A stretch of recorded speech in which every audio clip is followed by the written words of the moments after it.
Hey guys, new blog, video blog. Just gonna wait a little bit to actually do this, but I think I'm gonna go ahead since it's fresh in my brain. I was working on it in the van today and got interrupted with a phone call, so I'll start again. So I wanted to talk about the unwillingness to change. And it kind of seems very pervasive in this country. I mean, you can see it everywhere. You can see it in our government, with their antiquated standards and regulations, whether it comes to, they decide they want to stay in the past when the future is right in front of them.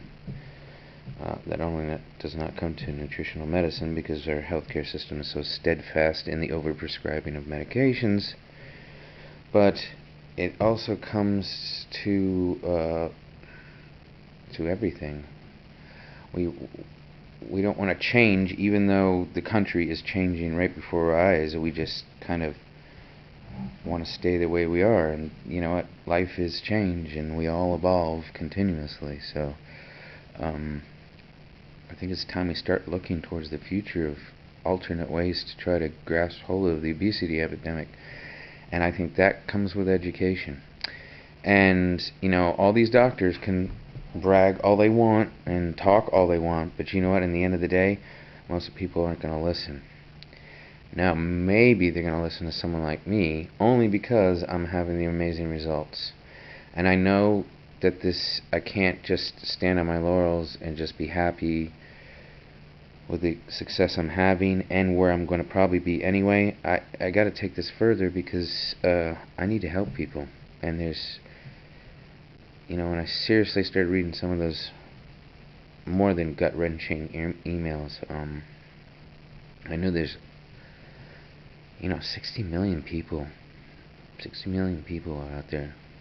I don't, how many millions of them are as bad as I was, or I know worse. I just had a friend, guy I was mentoring, he died in January, and I don't know how many more are gonna die, not only this month and next month and this year. And they don't know, I guarantee they don't have the right information. Their doctors certainly don't give them the right information. And they're sending these people home to die. And this can't happen. Not in this country.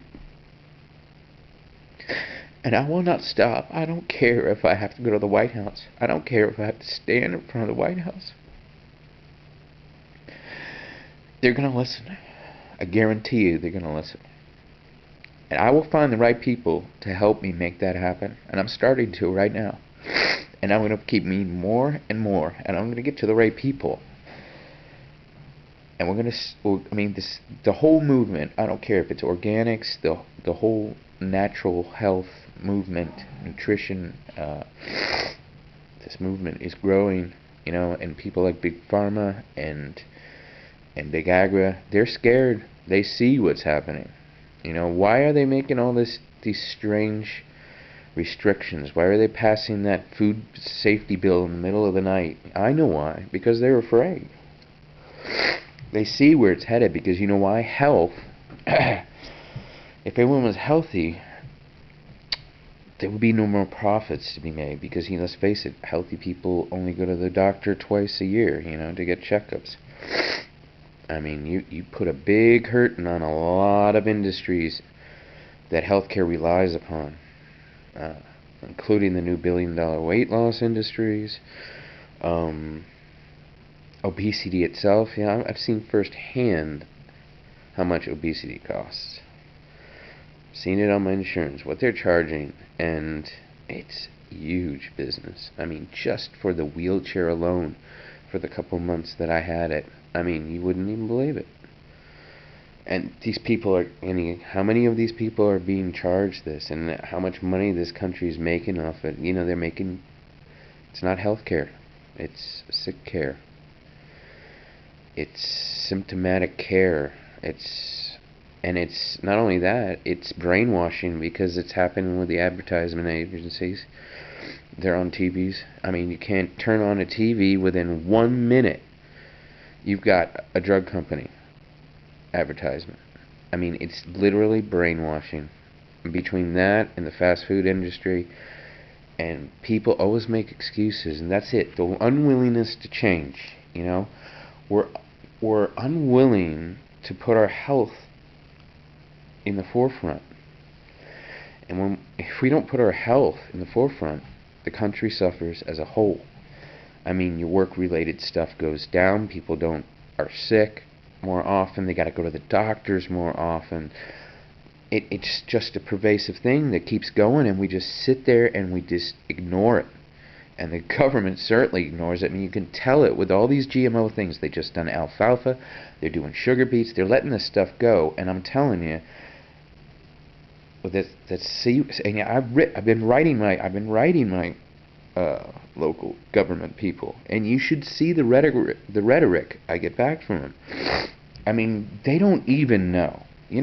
That's the truth. Some of this stuff I don't even think they claim to know, but I don't think they really know exactly what's going on. I mean, some of them might, and then those are the ones that have the deals with the Monsantos and the companies that want to globalize and control our food supply globally around the world. I mean, the fish are getting fished out. Now we're farm raising them and feeding them hormones and crap, and now we're going to make frankenfish. And what is next? Our beef is screwed. I'm going to tell you right now, stay away from grass-fed beef only. Try to eat a lot of safe, organic vegetables. It's the way to go if you want to keep as many chemicals out of your body as possible. And you know what? Simple little lifestyle changes. You can see by my story, little lifestyle changes make a big, big difference. And they can have an impact like it's doing to me. It's almost utterly amazing. It's fantastic. Yes, it's great. And I can't let this stand and just say, okay, that's great.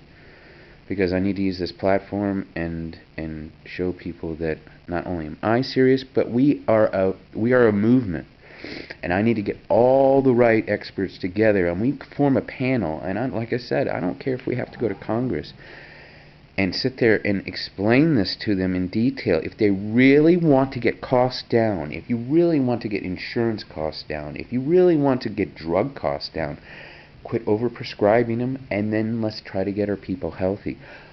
People will go to work more, you get better work production, we start green initiatives, start organic universities throughout the country, start gardening in school, teaching kids sustainable gardening and how to grow this stuff right there. You use the gardens, you supply food to the students, and it's being done in places, but we need to do it more. I mean, you've seen doctors in New York asking to get organics and real healthy foods in the hospital, and as soon as they start using them, you see results. This is not voodoo stuff. This is real. I mean, and if you want to approach it on a religious side and talk about, I'm not overly religious. I believe in the core of religion, love and kindness and generosity and all those great virtues, but I can approach it on the religious level. Listen, it's God, and we're injecting science into God, or God grows the plants and the animals, and now we're messing with that. Are we serious? I mean, it's dangerous stuff. I mean, why are all these diseases like cancer and autism and of course obesity, but ADHD and all this stuff, and food allergies up the wazoo, and all these strange anomalies are happening, and they just keep exponentially going up and up and up and up and up. Where does it stop? It doesn't stop until we find a new solution, and a natural solution. We're all born of this earth. We're all going back into the earth. We need the minerals and the elements and the vitamins that come out of the earth. We're earthbound, and so we have to rely on those to get our ultimate and optimum health back. Because, like many experts had said, you know, if you do all the right things in the right proportions, your body is going to naturally heal itself. It starts with the mind, because you get your mind right, and actually help it repair it by giving it the right nutrients. Everything changes. It happened with me, my memory. Everything got crystal clear. Everything got better. My response, everything. It's amazing. And it's not rocket science either. You know, people keep saying, well, the nutrition's so hard. Well, the problem is doctors don't learn a lot about nutrition. You know, they learn the basics, the food pyramid and stuff like that, but they don't really get into the nitty-gritty of how the right things in the right proportions with the right ways can really ultimately heal and reverse illness. It happened with me, and it can happen with more people. We don't have to rely on chemicals. They're just bad. You know, we get enough in our environment. We get enough in our water. We don't need to be adding more, you know. And then let's not even get into the bad habits. And I had some of those, boy. And you know, too many chemicals, you can't get healthy. You just can't. So unwillingness to change, you know. We've got to get to a point where we're willing to look at a new viable solution to this problem.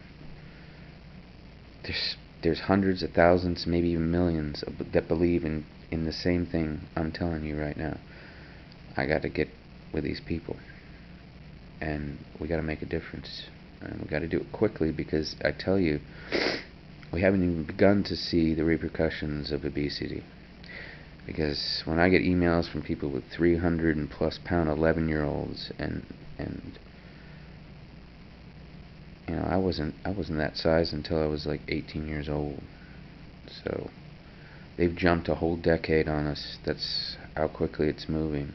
And at the end of 2012, there'll be, what did they say, 600 million people globally overweight, severely overweight or obese.